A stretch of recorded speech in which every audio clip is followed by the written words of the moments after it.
मत चले जावे।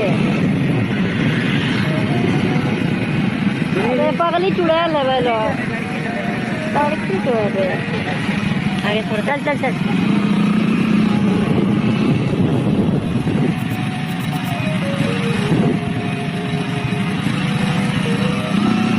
कैसे लाल ग्रह यानी कि मंगल पर कोई इंसान महज 3 महीनों में ही उम्र दराज हो सकता है। दरअसल ऐसा इसलिए हुआ क्योंकि धरती पर बिताए 3 महीने मार्स पर गुजरने वाले 3 महीनों से काफी जुदा होते हैं। नहीं समझे? कोई बात नहीं। इसके पीछे की वजह समझने के लिए हमें ब्रह्मांड के अलग अलग ग्रहों के टाइम स्पैन को समझना होगा, वहाँ गुजरने वाले वक्त के मेजरमेंट को जानना होगा। तभी हम समझ पाएंगे कि मंगल पर बिताए 3 महीने धरती पर बिताए 3 महीनों से कितने अलग हैं, कितने ज्यादा हैं। तो इस ब्रह्मांड, इस मिल्की वे गैलेक्सी के रहस्यों से भरपूर इस बेहद इंटरेस्टिंग वीडियो को अंत तक जरूर देखिए। दोस्तों, हमारी पृथ्वी पर टाइम कैसे कैलकुलेट होता है ये तो आप सब जानते ही होंगे। फिर भी जो नहीं जानते उनके लिए मोटा मोटी बता दें कि धरती सूरज के चक्कर लगाने के साथ ही अपनी एक्सिस यानी धुरी पर भी घूमती है। अपने एक्सिस पर धरती को एक चक्कर पूरा करने में 24 घंटों का वक्त लगता है, इसीलिए एक दिन कहलाता है। वहीं जब धरती सूरज का पूरा एक चक्कर लगाती है जिसमें इसे 365 दिनों का वक्त लगता है तो ये पूरा 1 साल कहलाता है। अब इसी को आधार मानकर ये समझिए कि ब्रह्मांड के सारे ग्रहों को सूरज को चक्कर लगाने में अलग अलग वक्त लग जाता है। जो ग्रह सूरज के जितना नजदीक होता है उसे सूरज का एक चक्कर लगाने में उतना कम वक्त लगेगा, और इसी के उलट जो ग्रह सूरज से जितना दूर होगा उसे सन के चारों तरफ रिवॉल्व होने में उतना ही ज्यादा वक्त लगेगा। यानी अलग अलग प्लैनेट पर टाइम मेजरमेंट का हिसाब किताब अलग अलग होगा। सीधी भाषा में कहें तो ब्रह्मांड के सारे ग्रहों पर 1 साल 365 दिनों का नहीं होता, एक्सेप्ट अर्थ, क्योंकि अर्थ के अलावा जितने भी प्लैनेट हैं वो या तो सूर्य के बेहद नजदीक है या फिर इतनी दूर है जहां तक सूर्य की रोशनी भी बमुश्किल पहुंच पाती है।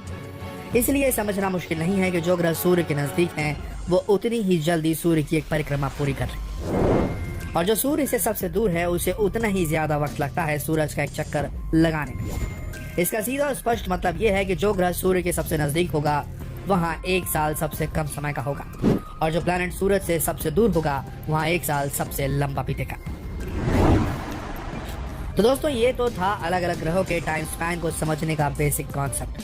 अब आपको हमारी गैलेक्सी में मौजूद तमाम ग्रहों के बारे में तफसील से बताते हैं कि किसको सूरज का एक चक्कर लगाने में कितना वक्त लगता है, यानी कि अलग अलग ग्रहों पर 1 साल कितने दिनों का होता है, और अगर हम उसे पृथ्वी के टाइम जोन के हिसाब से कंपेयर करें तो इसका क्या नतीजा निकलेगा। तो सबसे पहले बात बुध ग्रह की, जिसे मरकरी नाम से भी जाना जाता है। ये ग्रह हमारे सौरमंडल का सबसे पहला ग्रह है जिसकी सूर्य से दूरी 5 करोड़ 80 लाख किलोमीटर।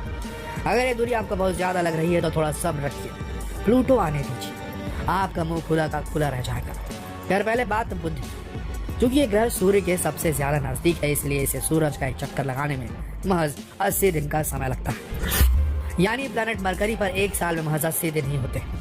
अर्थ से कंपेयर करें तो हमारी पृथ्वी पर जो 1 साल 365 दिनों का होता है वही बुध पर 80 दिनों में ही सिमट जाता है। इस हिसाब से देखें तो जो इंसान पृथ्वी पर 60 साल की उम्र तक जीता है, बुध पर वही इंसान 250 साल से ज्यादा की जिंदगी जिएगा। अब जो लोग साल में 4 बार अपना बर्थडे मनाते हैं उनके लिए तो इससे अच्छा कोई और ग्रह हो ही नहीं सकता। खैर, आगे बढ़ते हैं और अब बात करते हैं शुक्र ग्रह की, जिसे हम वीनस के नाम से भी जानते हैं। सूर्य से दूसरा सबसे नजदीक ग्रह शुक्र ही है, और दोनों के बीच दूरी 10 करोड़ 80 लाख किलोमीटर है। अब ये भी जान लीजिए कि वीनस को सूरज का एक चक्कर लगाने में 225 दिनों का वक्त लगता है। इस हिसाब से जो इंसान पृथ्वी पर 60 साल जीता है, शुक्र पर उसकी उम्र करीब 97 साल की होगी। अब तीसरे नंबर पर बारी आती है प्लैनेट अर्थ, जहां हम इंसान रहते हैं। चूंकि हम सभी ग्रहों के टाइम स्पैन को पृथ्वी से ही कंपेयर कर रहे हैं तो इस हिसाब से हमारा अगला टारगेट है प्लैनेट मार्स, यानी कि मंगल ग्रह। वही मंगल ग्रह जहां स्पेस एजेंसी नासा और इलॉन मस्क जैसे कारोबारी इंसानी बस्ती बसाने की तैयारी में।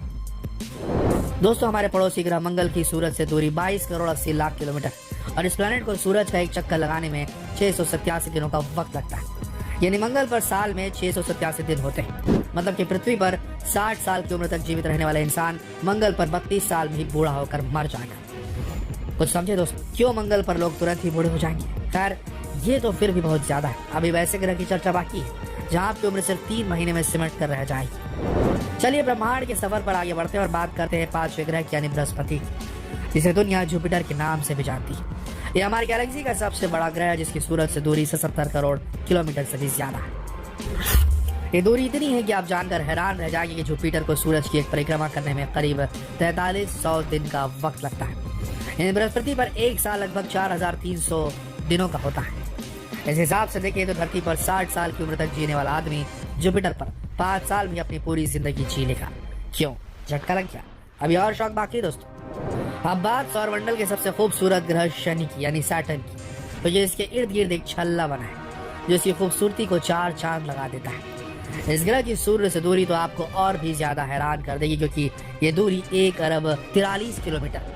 इसलिए इस प्लैनेट को सूरज का एक चक्कर लगाने में 11,000 दिन लग जाते हैं, यानी यहाँ एक साल 11,000 दिनों का होता है। इस लिहाज से धरती पर 60 साल जीने वाले शख्स की शनि पर उम्र महज 2 साल रह जाएगी। अब आ रही है सौरमंडल के 7वें ग्रह अरुण यानी कि यूरेनस की। सूर्य से इसकी दूरी 2 अरब 87 करोड़ किलोमीटर है। यही वजह है यूरेनस को सूरज का एक चक्कर काटने में 30,000 दिनों का वक्त लगता है। यानी इस ग्रह पर एक साल 365 दिनों का नहीं बल्कि 30,000 दिनों का होता है।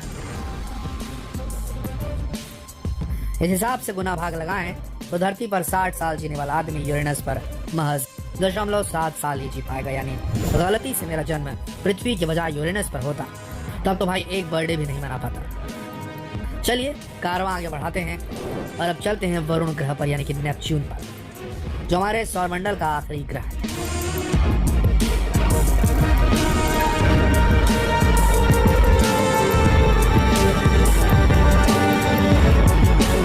हालांकि पहले इसमें प्लूटो भी शुमार था, लेकिन साइंटिस्टों ने अब प्लूटो को हमारे सौरमंडल से बाहर का ग्रह मान लिया है और इसे लिस्ट से हटा दिया।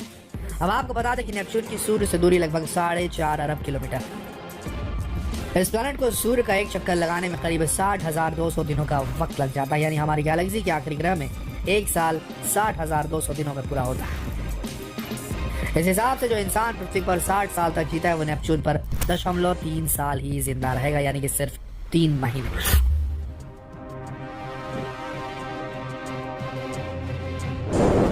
तो दोस्तों आपने देखा कि कैसे हमारा जन्म पृथ्वी के बजाय किसी और ग्रह पर हो जाता तो हमें कितने दिनों बाद अपना बर्थडे मनाने का मौका मिलता। कहीं हम अरुण या वरुण ग्रह पर जन्म ले लेते तो पता नहीं कभी बर्थडे मना भी पाते या नहीं। आशा करते हैं वीडियो ये दिलचस्प वीडियो आप सबको पसंद आया होगा। अगर इसमें दी गई दिलचस्प जानकारी आपको पसंद आई तो जितना हो सके इस वीडियो को शेयर करें फेसबुक पर, यूट्यूब पर और व्हाट्सएप पर। मिलते हैं फिर एक दिलचस्प वीडियो। तब तक के लिए आप सबका इस वीडियो के अंत तक बनाने के लिए दिल से धन्यवाद।